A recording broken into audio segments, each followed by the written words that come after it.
Well, obviously, for many, the presidential election has been quite contentious and a difficult topic to discuss with friends, family, and coworkers. So how might you best resolve those political debates? News 8's Heather Hope spoke to a local expert trained in conflict resolution who gives some advice. If election stress is at an all-time high, election strife is right up there with it, with people having opposing views. We have a group of Trump supporters right in front of the voter registrars. Experts say you can't have a civil discussion without going below the belt or blocking each other.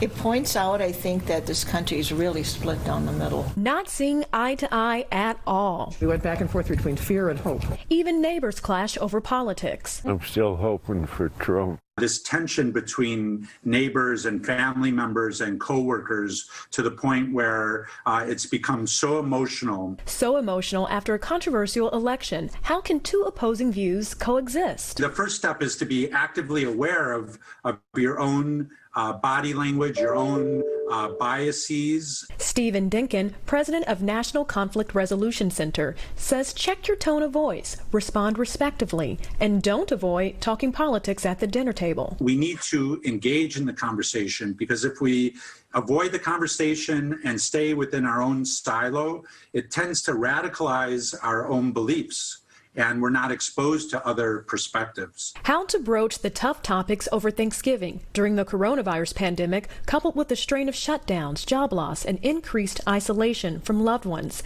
Dinkin says practice makes progress. Whether my wife has a different perspective or our children have a different perspective, we practice the dialogue, and we talk about challenging issues, and we purposely bring those up. With votes for president still being counted, anxiety and anger are rising. I think it depends on who ends up winning. To be honest, I think if Trump wins another 4 years, I'm done.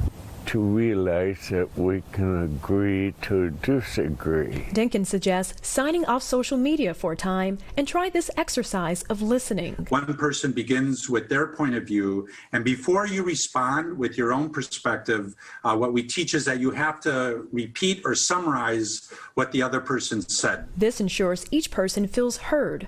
Also, take a break to cool off. If you're too frustrated, perhaps just take a step back and don't engage in the conversation until a week or 2 weeks when things settle down. Heather Hope, News 8.